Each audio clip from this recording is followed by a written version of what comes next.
Hi, Assalamu alaikum. May the peace of God be upon each and every one of you. Welcome to Gems for the Traveler. My name is Imam Azeez. I work at the SALAM Center in Sacramento, California. In this series, we explore the different facets and the different names and attributes of God Almighty. This is the month of Ramadan, and Muslims come to the mosque in order to learn, in order to grow spiritually and connect with their Creator. In this series, we attempt at learning more about God through studying His names. I invite each and every one of you to join us on this beautiful journey to learn more about the qualities and the attributes of the Creator of heavens and earth. Thank you so much for tuning in. السلام عليكم ورحمة الله. أعوذ بالله من الشيطان الرجيم. بسم الله الرحمن الرحيم. الحمد لله رب العالمين والصلاة والسلام على محمد وعلى آله وصحبه أجمعين. So tonight's name is possibly the most fundamental name of Allah subhanahu wa ta'ala. Every other name is something we learn when we come to Islam, something we acquire, something that we are taught at the Khatira program, at the masjid. But tonight's name is something that every one of us is born with. It's ingrained in our DNA. It's our natural inclination to accept it and to take it. It's our fitrah. In fact, without it, you cannot even be Muslim. What is the name of Allah tonight? I don't have a huge gift for that. But very close to Al-Wahid. Who said Al-Ahad?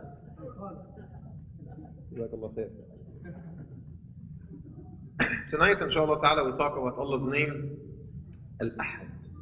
Al-Ahad. And I'll tell you what the meaning, the difference in the meaning between Ahad and Wahid, inshallah, in a second. Allah's name, Al-Ahad, brothers and sisters, and since we never use Al-Ahad to describe any human being or any entity, we only use it to describe Allah subhanahu wa ta'ala. I mean, Allah is Kareem, but you could be Kareem as well. Allah is Rashid and you could be Rashid. Allah is Rahim and you could be Rahim, but Allah is Ahad and no one else is. Right?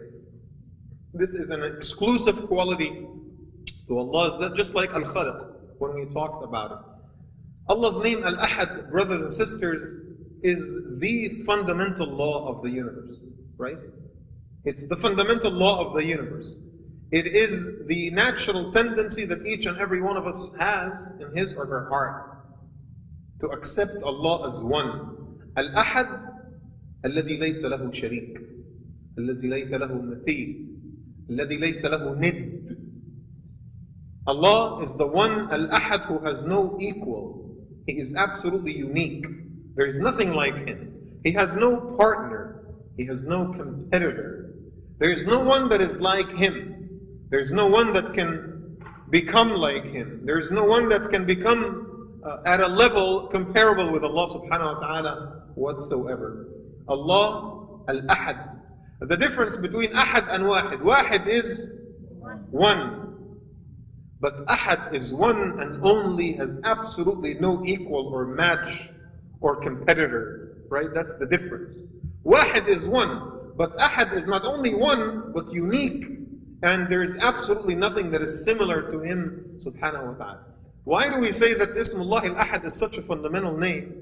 Because each and every one of us born with one principle, and it is the same principle that we use to subscribe to Islam, and that is, it's a statement that reads, La ilaha illallah. La ilaha illallah is the sung tune of the universe. Everything in this universe sings La ilaha illallah, whether we hear them or not. It's the most predominant song that the universe sings on a constant basis. You might not say La ilaha illallah, there is no God but Allah. You might not say it with your tongue, but the very cells that compose your tongue are saying it on a regular basis. The collective function of your brain might not produce a statement such as La ilaha illallah, but every gray or white cell in your brain sings La ilaha illallah. Your muscles might not take you to the masjid to say La ilaha illallah in action, but every muscle fiber recites La ilaha illallah. Because everything is Muslim. right? Your chair says La ilaha illallah. The carpet, the walls, the trees, the stars, the rivers, the oceans, everything sings the praises of La ilaha illallah every single second of the day. Ismullah al-Ahad. And it was mentioned in the Quran, again, Al-Ahad, and so it was only mentioned once. In Surah Al-Ikhlas. قُلْ هُوَ اللَّهُ أَحَدٌ. Al-Wahid was mentioned 15 times in the Quran, but Ahad is only mentioned once. Even when Allah talks about Himself as the most unique, He includes it in only one surah, Surah Al-Ikhlas. Now, Surah Al-Ikhlas ta'adilu, it is equivalent of 1/3 of the Quran. You say Surah Al-Ikhlas 3 times, it's as if you've recited the entire Quran. See the weight of the name, Ismullah al-Ahad. In fact, Prophet ﷺ was coming to the masjid, and there was a man in the masjid making dua, and the Prophet overheard him say, Allahumma inni as'aluka bi annaka anta Allahu al-Ahad, as-Samad, alladhi lam yalid wa lam yulad wa lam yakun lahu kufuwan ahad. Ya Allah, I ask you, for you are, and he uses this long description of Allah that is all inspired by Surah Al-Ikhlas. Ya Allah, I ask you, for you are Allah, the one and unique, Al-Ahad, As-Samad, the one that is so strong. And then we rely on you in times of difficulty. We seek refuge in you. As-Samad from Sumud, right? الذي يلجأ إليه عند الشدائد. الذي لم يلد, the one who did not beget or was never begotten. وَلَمْ يَكُنْ لَهُ كُفُوًا أَحَدٌ, has no equal whatsoever. And the Prophet paused. And he says to the man, أَتَدْرِي بِمَاذَا دَعَوْتَ? Do you know the words that you use right now and their significance? And the man said, Ya Rasulullah, I don't. And then he says to him, وَاللَّهِ إِنَّكَ دَعَوْتُ اللَّهَ عَزَّ وَجَلَّ بِاسْمِهِ الْأَعْظَمِ الَّذِي إِذَا دُعِيَ بِهِ أُجِيبَ وَإِذَا سُئِلَ بِهِ أَعْظَمَ. You have asked Allah with the greatest of all of His names. A name that is so powerful and potent. If you pray with this name, Allah will answer. If you ask with it, Allah will give. Ismullah al-Ahad. How many of you memorized Surah Qul Huwallahu Ahad? I can say every single one in this room, right? How many of you ever used Al-Ahad in their dua? And addressed Allah, Ya Ahad. You see the problem? Can you see the problem? The discrepancy between what we were taught as children and the realities of the deen. But Ismullah al-Ahad, brothers and sisters, cuts through the fundamental questions of life. The most fundamental questions of life, the existence of God, prophethood, creation, evolution. And I thought, it might be a nice opportunity to actually shed some light on those things in 25, 30 minutes. I mean, we always do Allah's names injustice every single night, thinking we can cover them in half an hour. But we will make an attempt at least. The most fundamental questions of life that people usually ask, is there a God? Number 2, if there is a God, is it only one or more than one? Number 3, did God create the universe and let it function perfectly, or He actually expects us to do something for Him? And then if you have accepted all of that, now what is it that I need to do in order to serve my God? Let us go through this list of questions, relying entirely on Kitabullah al-Manzur, the observed book of Allah, and that is the universe. The universe is the observable book of Allah. What is the recited book? The Quran. And the universe is the one we see, the Quran is the one we read. So I'm not going to talk about the Quran, I will just talk about the universe. Let us try to answer those questions. As a Muslim, as a man or woman of faith, when people ask you, why are you Muslim? You can't say because my parents were Muslim, or because Islam is nice, or because I'm Shafi'i, or whatever answers we give. If I ask you why you're Muslim, you need to have a reasonable answer that is independent of Islam itself. You cannot say, I'm Muslim because the Quran says Islam is the right thing. Is that a legitimate answer? It might serve another Muslim, but it will not serve someone who's not Muslim. Why do you believe in God? Because I think He's there. You can't use those answers. So I'm going to assume that the Quran is not there, and I'll start from scratch. Why do I, as a Muslim, why do I sleep comfortably and put my head on my pillow every night thinking and believing that God actually exists?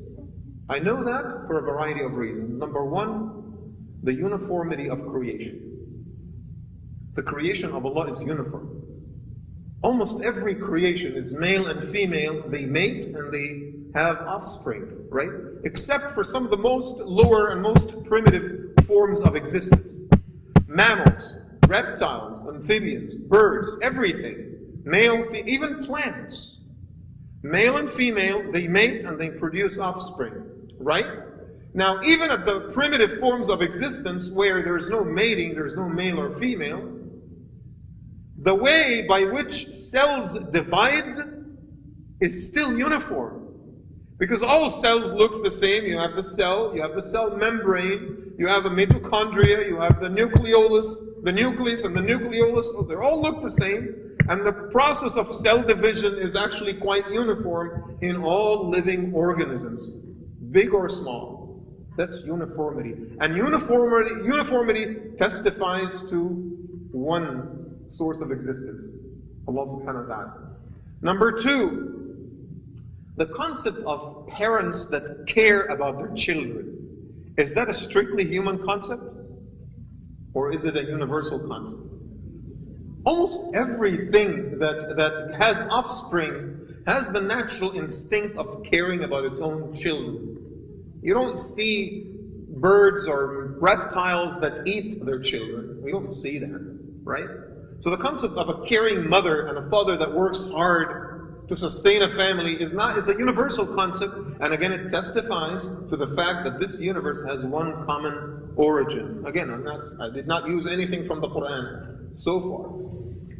Look at metabolism, for example. Every living cell, and I mean everyone, every living cell needs metabolism in order to transform nutrients to energy by which it can sustain itself. What is the one ingredient that is absolutely necessary to be present in any metabolic process? Water. Water. Of course, I'm so tempted right now to quote from the Quran and use the ayah, وَجَعَلْنَا مِنَ الْمَاءِ كُلَّ شَيْءٍ حَيٍّ, but I'm not going to do that. I will not quote the ayah from the Quran that says, from water we created every living being. I'm not going to do that because I promised you that I will not quote from the Quran. So the water is an absolute necessity for any metabolic process. Now, what is it about water that we actually need? I mean, let's break it down. Hydrogen or oxygen for the purpose of metabolism. You need oxygen, right? You need oxygen for any process of metabolism. In fact, in the absence of oxygen, because some of you might say, well, some organisms actually have a metabolic process without oxygen. That's true. But they have to use other metabolic processes in order to produce oxygen that they still need. I'll give you an example. When you exercise on the treadmill and you exercise for an hour, how do you eventually feel? Tired. And then you feel what in your muscles? Pain. You feel pain, you know, the nice, pleasurable pain of exercise, right? The pain of triumph and victory. Why does that happen? Because your oxygen intake is lower than your oxygen consumption. So your body needs oxygen, and what you're giving it is not enough, even though you're hyperventilating and everything, but you're not giving your body enough oxygen. So the body needs to resort to an alternate metabolic process that is called anaerobic oxidation. And in anaerobic oxidation, oxygen is produced in a different way, but that yields lactic acid in your blood. And lactic acid creates something that's called lactic acidosis. And lactic acid is the one that causes you to feel pain because it irritates your nerve endings. So the reason we feel the pain of exercise is because of the anaerobic oxidation process that eventually produces oxygen that we all need. This happens in every single living organism. The uniformity of creation, brothers and sisters, tells me that they all have one source, and that is God. subhanahu wa ta'ala. Number two, the uniformity of laws in this universe. Al-Ahad subhanahu wa ta'ala is one, and He's the source of everything, creation, laws, processes, procedures. And it is no surprise that those processes are uniform. They look the same. Take, for example, one of the most fundamental laws of the universe called the law of graduality. That everything happens in a gradual process. Growth is a gradual process. The human being starts as a small embryo, grows into a full adult, and then is reduced into weakness and old age, right? And of course, I'm not going to quote that ayah from the Quran that says, وَمَنْ نُعَمِّرْهُ نُنَكِّسْهُ فِي الْخَلْقِ. If you live long enough, you start getting weaker and weaker. Stars, they're born very small, they grow, and then they become giants, and then they become, they call them the white dwarfs, right? And then they become a black hole, right? They are reduced back to the same size that they started with. This applies to everything, right? Now, our entire universe started as a small molecule, and then it exploded, and it keeps exploding and expanding, and then at some point it'll halt, and then start collapsing again, and be reduced back to that same original matter. That process is called the Big Bang. That's what's called the Big Bang, right? Now, I am absolutely tempted to quote from the Quran, which I did not want to, but sometimes it just happens. When Allah subhanahu wa ta'ala talks about creation, and He talks about the graduality of creation, He actually talks about us. And He says, Allahu alladhi khalaqakum min dha'f, ثم جعل من بعد ضعف قوة, ثم جعل من بعد قوة ضعفا وشيبا. He creates you in a weak state, vulnerable, and then He makes you strong, and then He makes you old and weak again. Right? See how accurate those descriptions are? This is why I want you to point out one example in this universe that does not follow the law of graduality. You want to drive a car. You have to accelerate, and then reach a speed, and then decelerate. Right? If you go up, you eventually have to go down. Right? In order to graduate college, you have to go through other lower grades and then go to college and then graduate and then you get your PhD and then get a great job on the height of your career, and then it's pretty much a nosedive from there. You get older and then you have your retirement and then you have all kinds of assisted living and so on and so forth. Hopefully, inshallah, your kids will take care of you at a very, very old age, right? This is the law of the universe that never fails you, and it also testifies that the source is one, and that is Allah subhanahu wa ta'ala. Take, for example, elements. How many of you love chemistry? Whoa. All right, a couple of people love chemistry. What is the chemical symbol for iron? Fe, right? What's the chemical symbol for sodium? Na. All right. What is the chemical formula for sodium? Sodium oxide. What is sodium bicarbonate? NaHCO3. All right. What is sodium chloride? NaCl. What is NaCl, by the way? Salt. It's just salt, right? What is ferrous oxide? Right? Fe2O3. Come on, guys. Chemistry? You used to love chemistry. What is wrong with you? Now, is there an iron on Earth that is different from the iron on the moon, different from iron on Mars, different than iron in Andromeda? The same iron, right? Is our NaCl different than the NaCl on Cassiopeia? No, it's the same. It doesn't matter how far you travel in the universe, the elements are the same. The chemical combinations of elements are the same. You can be absolutely sure if you find iron on a remote planet that is revolving around the Alpha Centauri star millions and millions of light years away, it'll react the same exact way that our iron reacts to sulfuric acid. And that also testifies that this universe is not haphazard. It's all the same, uniform. They all come from the same source. In fact, not only elements. I mean, think of laws of physics, for example. Gravitational force, speed, velocity, torque, vector. Do they differ here from the moon or other planets or other solar systems? The same exact thing.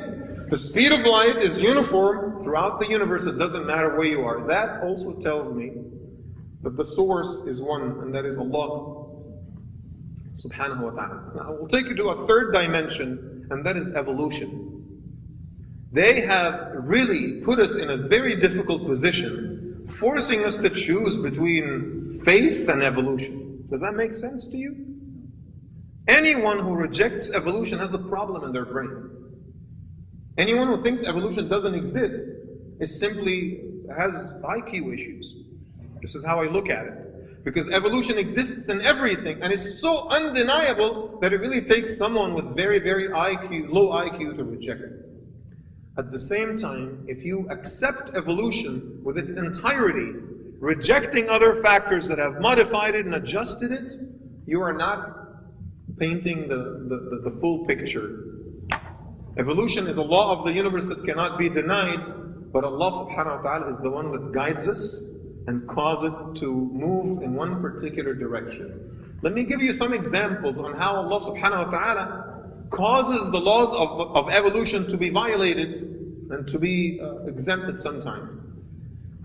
One of the most fundamental laws of evolution is natural selection. What happens in natural selection? Elements that are weak are automatically excluded. They go extinct. That's what evolutionists say. That's probably true. However, people who have morality, people who are willing to make sacrifices, deny themselves, and possibly die for principle or country, don't you think that morality causes people to be weaker? And that people who have no ethic or moral or value should prevail according to natural selection, because they are the ones that get everything they can and give absolutely nothing in return.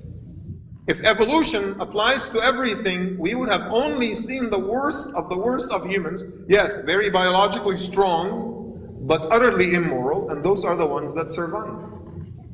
And then the world would have become a jungle. But our world is not like this. The existence of religion, the acceptance of God, most human beings accept God, which is an idea that from a biological standpoint makes you weaker.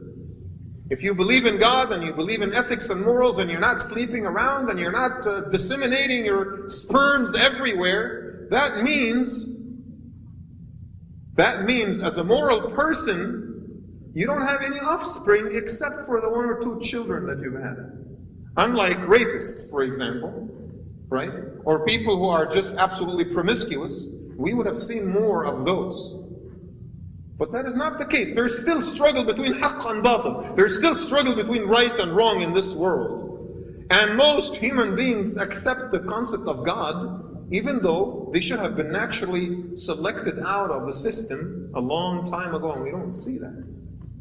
Jesus, some thoughts for you. Food for thought, as they say, and I'm definitely not an exclusive list, but just something for you to research further and to have a solid, reasonable answer when people ask you, do you believe in God or not? And I would like, inshallah ta'ala, to talk about us. We say that Allah subhanahu wa ta'ala is one. God is one. Why is it, now that we have accepted that there is a God, why is it that God is only one? Because as he says in the Quran, لو كان فيهما آلهة إلا الله لفسدتا.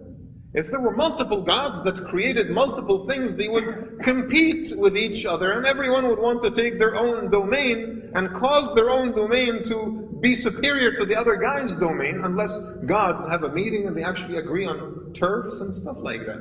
You watch movies about Greek gods and what they do to each other, right? And Allah subhanahu wa ta'ala tells us that in the Quran very clearly. لو كان فيهما آلهة إلا الله لفسدتا. Even in the other, إذن لعلى بعضهم على بعض. إِذًا لَذَهَبَ كُلُّ إِلَهٍ بِمَا خَلَقَ وَلَعَلَى بَعْضُهُمْ عَلَى بَعْضٍ. Every God would basically take their territory and basically people, this God will try to make his creation better than the other God's creation and be an absolute mess. So any ideology that advocates for more than one God is rejected from this thought process. We still respect people who follow other traditions, but as men and women of monotheism, this is our belief, this is our understanding. And I would like to conclude, inshallah, and tell you how all of this applies to us as Muslims. Because this is not just a discussion on science, this is a discussion on faith, on the name of Allah Al-Ahad, subhanahu wa ta'ala. You need to understand and remember that monotheism was handed over to you on a silver platter, and people have to fight and die for it. If you remember early Muslims, the message of Muhammad ﷺ came to this world in order to rid the world from polytheism, in order to help people realize that there's only one God. You cannot worship idols and trees. When you remember the stories of Bilal, when he was being tortured, what was he saying? Ahadun Ahad. Out of all of Allah's names, the only name he chose, Ahadun Ahad. And they kept telling him, okay, just help me save my face. It's okay for you to accept God, but just say something nice about Allati wal Uzza. Don't say I accept them. Say Allati wal Uzza are nice. That's all I'm asking you to do. And he kept saying Ahadun Ahad, Ahadun Ahad. They put a huge, massive rock on his chest for days. Ahadun Ahad. That's all he said. Ammar ibn Yasir radiallahu anhu, they used to put him on charcoal. And his blood and the fat from his back is what actually put the charcoal out. So they would pick him up, put him on fresh charcoal in order to burn his back one more time. Day after day after day. Why? To establish monotheism. To follow the fundamental law of this universe that Allah subhanahu wa ta'ala is Ahad. And once you accept Allah as Ahad, the hierarchy of leadership is established clearly. You know, one of the problems at the workplace is when an employee has multiple bosses, what happens? There's no accountability. Because you could say, well, you know, this person X told me to do this and Y told me to do that. So there's no accountability. You can't hold an employee accountable unless the hierarchy of leadership is absolutely created. Now, since we know that Allah subhanahu wa ta'ala is Ahad and He's the boss and He's the creator, we report to no one but Him. It becomes easy to follow halal and haram. Allah is my boss, not my spouse, not my supervisor at work, not my father. It is Allah subhanahu wa ta'ala, Al-Ahad. And once that hierarchy is established, I am able to know what I need to do, my obligations, my responsibilities. I am held accountable and life is smooth. This is the name of Allah subhanahu wa ta'ala, Al-Ahad. It's the law of the universe, and I invite you, my brothers and sisters, and I invite myself and my family to study more, learn more, and think and contemplate more and more about this fundamental name of Allah subhanahu wa ta'ala. I ask Allah to accept our good deeds and forgive our sins, and to establish us firmly on His path. I ask Him subhanahu wa ta'ala to help us take Him as our one and only God, and to worship Him, and to show Him our commitment and devotion, and to humble ourselves before Him, and to pray to Him, and to take Him as our partner, as our companion, as our Lord, as our lawmaker. Subhanahu wa ta'ala. Thank you so much for listening, and I hope you enjoyed this episode of Gems for the Traveler. If you have any questions about the material you just watched, or if you would like to come to Salam in order to join us for one of the services, please visit our website at www.salamcenter.org, or you can visit my Facebook page, www.facebook.com/Imam Azeez. I hope that this episode touched your hearts spiritually as it did ours. God bless you all, and thank you.